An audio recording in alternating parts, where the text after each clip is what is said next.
Welcome back. Tonight we're joined by Erasmus Ekpang. He is the Commissioner for Information in Cross River State. He's here to discuss the significant developments that have taken place in Cross River State since Senator Prince Bassey Otu assumed office as governor. Now, since his inauguration, Governor Otu has prioritized infrastructure development, invested in key projects. To try to learn about that tonight. Additionally, his administration has implemented initiatives aimed at boosting the state's economy, improving healthcare services, and enhancing security. Commissioner Ekpang joins us here tonight to share insights on the progress made so far, the challenges faced, and the future plans of the Otu administration for the people of Cross River State. Commissioner, it's good to have you. Thank you very much. All right, interesting. That's my home state, so interesting to know. Oh yes, indeed. Yes, indeed. Yeah. What did the governor meet on ground? How enormous was the task ahead of him when he settled down? It wasn't easy though. But as a very focused, thorough leader, I think he had a blueprint, and he actually went straight to what he wants to, achieve and upscale the state as Cross River State. He actually looks at the dynamics, knew what Cross River State needed, knew where to start with, knew where to push Cross River to, and knew how to expose Cross River State. So that's where we are right now. Interesting. And let's start by talking about the economy. What is Governor Otu's strategy for boosting the Cross River State economy? Well, for Prince Bassey Otu, we, knowing that Cross River State was actually, not really a productive state, a state that actually would always depend from its federal allocation and all that. Where in terms to look at it, we see it to be one of the lowest in Nigeria, one of the lowest, that he felt it would be better to expose Cross River State to the world, through investment summits, energy summits, and then the round table summit we had at the Transcom, to actually war investors to the state, and then see how possible it is for the state to thrive from there. And so far so good. We have been doing well. He started with bringing in its median first ever economic summit, and that was a big boost because we got some investors that bought into it, and then we're trying to work out a lot of MOU agreements, to sustain that. We didn't stop at that. We went further for a thorough energy summit, because we actually discovered that we have a lot of hydrocarbons, some kind of gas in our areas and all that. So, oh, really? Yes. In Cross River State? Yes. The which likes part is it? Biase, where you have the, limestone, Akampa to some extent, the quarry and the chipping, and a lot of other. We have a lot of mineral oils. Even in Udupani itself, incidentally, we had even discovered some oil within that axis where I believe by the grace of God, drilling will start very, very soon. So he looked at that, and we got the energy summit. It was very, very okay. And at the end of it, he didn't stop there. He felt, we actually exposed Cross River State through a roundtable with ambassadors and ambassadors of other countries, where eventually we were lucky to tap into the Afrimex Bank deal of about 3.5 billion. To look into or enhance the deep sea ports and other related, investments that are coming to the state. And obviously, this deep sea is a new port project, or the Calabar port? Sorry, the deep sea port. Yeah, the deep sea port. No, it's the Calabar deep sea port. It was initiated by the immediate past governor. So there's a new port outside the one we know in Calabar. Yeah, it's a new port. Okay. It's a new port. So we actually thought it wise that with that deal, I think the port will be able to thrive and then bring some other very close investment to, Cross River State. I think this is quite important because, for years we've been hearing about the need to dredge the Calabar port. I've been hearing about since I was in University of Calabar. Yeah, I think for now we are more purposeful and practical, and I think that's quite some time though. Yeah, but for now, we are very practical. And I think by the grace of God, having one or two of these business deals scaling through, that would be a thing of the past. You talked about the discovery of hydrocarbon resources, natural resources in Cross River State. Cross River State has really had a very, very harsh deal. Since Bakassi Peninsula was ceded to Cameroon, and Cross River lost that 76 oil wells. And then, of course, the oil wells ceded to Akwa Ibom State. Yeah. So how significant is the discovery of gas, oil and other natural assets in other parts of Cross River State? No, incidentally, before the administration kickstarts, a lot of groundwork His Excellency and the present government actually embarked on. We actually did a kind of mapping survey plan, and then trying to check, look at the geophysical aspects of the soils and all that, and a lot of things were discovered. So we felt we should actually tap into those mineral oils that have actually been discovered, and and all that. And so far, I think we are we're actually getting it right, to see how we're able to bring this actually to work. Like for the Odupani aspect, I know we discovered some wells in oil around Odupani, where I think drilling will start very, very soon. It's amazing. But we're positive. We're actually very positive, because not only for these mineral oils, but we're even actually looking at through the agricultural side to see where actually the type of soils where some you have the cassava, maize, cocoa, where they will really thrive, where they will grow very well. Where they will grow, and do very well. So we started very well, perfectly, by actually, soil mapping the area, trying to see where what will thrive, and the kind of fertilizer to apply and all that. Interesting. We'll come to that in a moment, agriculture. So we have opportunities for investors to come into Cross River State in the economic sector. Where do these opportunities lie? Is it in exploitation of natural resources, minerals, and all that?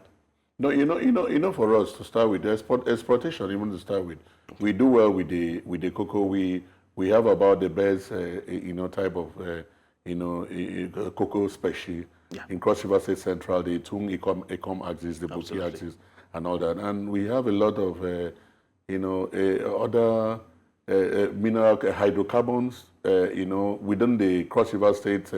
The limestone somewhere around Biase, and then even the hard stones we use, the chippings. We would regrettably tell you that we actually lost a lot of companies from the chipping aspects in Akampa because of needness for good road. The roads were not too good, and then a lot of things that really went bad. But as I speak with you, the chairman IRS, actually the finance and revenue team, are trying their best to see how they can get these investors back, get some of these, because actually we have the best chippings. Across River State Power, we have the best construction in Nigeria. So we are trying to see how we can actually, get most of those companies from Ebonyi back to, the Akampa and all that, because by the grace of God, the state has even embarked on trying to, see how it could, on its own, do some remedial measures in the Calabaita road. We'll talk about that in the GP. We'll talk about that in the GP. Before the big one of, the Lagos-Calabar Coastal Road and all that. So I think investors are gradually trying to buy in, coming back to Cross River State. Fantastic. Honourable Commissioner will come back to talk about infrastructure, including roads and, I don't know the state of the spaghetti flyover. You know what I'm talking about. We'll talk about that when we return. It's the Politics HQ right here on New Central Television. Welcome back. It's the Politics HQ right here on New Central Television, looking at one of the most visible states in Nigeria, talking about Cross River State, aptly known as the tourism destination, the capital of tourism, not just in Nigeria, but in West Africa. The state has had some challenges in recent times, but of course we have a new governor on the saddle, and we want to know what exactly he's doing to surmount the challenges and also take advantages of the opportunities laid by previous administrations. Erasmus Ekpang is the Commissioner for Information, Cross River State. He's with us in the studio. And we're talking about infrastructure. So let's look at that. You mentioned the Calabar to road. Yeah. I don't need to go into for Calabar to road, it's almost on the side, because for us we're just doing remedial, measures to ensure that most of our commuters will be able to apply the road. But coming back to the infrastructure proper in Cross River State, it's a bomb. It's totally a total facelift. As I speak with you, if you hadn't been in Calabar in some few years, and you go there, you attest to yourself that well, this government has done well just for 365 days. As I speak with you, you can hardly find a pothole within the Calabar metropolis. Those potholes are gone. Yes, those potholes are gone. Yeah, and besides that, we're even resurfacing, those old roads, and then going back to the edifice, the government house. His Excellency, my boss, at the moment, is actually using a makeshift office. Okay. Still trying to put the governor's office in the right perspective, and then at the same time, the library complex was down and out. The library broke my heart. Exactly. My uncle was the architect who designed the library. You understand? Those days, we go there to read But right now, we're trying to put it back to place. The stadium is taking a new look. Trying to put the fog lights back. Everything seems to working, and traffic lights back. Traffic lights are back. They were actually damaged during the EndSARS, and it was like I almost beat the first traffic light. Because, at some point, we're not used to traffic lights anymore. Oh, my God. But they are back. And apart from that, lighting of Calabar, Metropolis, the urban centers, Ikom and Ogoja, the power sector has done so well by actually lighting. Really? It's not, lights do not come only when there are activities. Okay. Right now, even in the state housing everywhere, you could actually pick a pin. I mean, everywhere is light out. Interesting. With solars everywhere. State housing, I grew up in state housing. Marian Road is back, no potholes. Everything is perfect, no beams, nothing, everything. Fantastic. I mean, we're just trying to, how would you actually, call an investor into a town or or a capital or somewhere where everywhere looks not well handled. So we are trying to put it in a good shape in such a way that you're even very comfortable and relaxed when you come to Calabar. I see that everything is working very well. But Calabar has grown beyond what it used to be, I can imagine. And some of these roads may not serve, the purpose that they used to serve. I mean, there was a time when highway was the biggest, widest road in Calabar. Are there plans to expand, to upgrade, and to even build new roads? There are new roads. The government of the day is building new roads within the axis of parliamentary extension, even within the axis of Marian. We're even building shortcut roads within maybe at the points of Carnival where roads are blocked. We're actually trying to trace and build inroads where you can actually do your movement and go about your normal business without passing through the 12-kilometer Carnival route and all that. So Calabar has changed. That's very good. It's well expanded. Even if you go down to the 8 miles Bakoko meets whatever, those roads, every road has been taken, the old Odupane road, straight busting back to the 8 miles. And then for the big one, we are actually resurfacing and renovating we have a road now that I don't know when last you were in Calabar, but we have this road from MCC, Efiete, straight to 8 miles, and you avoiding the highway. Really? Yeah, we have it. That was actually built by the then Governor Senator Lieli Moke. Okay. And then it got a bit bad. Okay. And that's really, a parliamentary extension. Parliamentary extension to technical roundabout. Yeah. It got bad, I know. Very, very bad. And as I speak to you now, we are actually taking it in 3 phases, where His Excellency, to mark one of those projects is commissioned to mark his 1 year in office, commission the first phase, which will take you far ahead of the power plant, and all that. And then they're actually working on the second phase. And then the S-route and axis. If you remember Zone 6, there's a small road that takes you to a depot. Maybe you didn't go there. We had actually expanded it, dualized it. It's actually dualized now and all that. And then a lot of internal roads within the southern, Calabar South. We don't have time. I'm just happy that if I come for the carnival next time, I won't have to trek all the way if I'm not on the car. No, definitely you will not trek. Definitely it's stressful. Tourism, very quickly, finally, what's happening in the tourism sector? The ranch has been all over YouTube. It's down. The cable car is down. Tinapa is down. Marina Resort is down. Tinapa, Marina Resorts are correct, is not down. Okay. It's actually functional. Everything Right, there's a cinema right there. Is a cinema operation? Yeah, very, very operational. With the government of the day came up, brought up the cinema back there, brought life back there. Okay. And at some point, we even had some mishap with the cinema. It burned, one of the studios burned, and it was fixed almost immediately. What about the ranch? The ranch, as I speak to you, a company, Namel or so, is there in the ranch. Okay. They actually, into these dairy farms. And then, they're trying to put the ranch back together. A lot of work. People are going.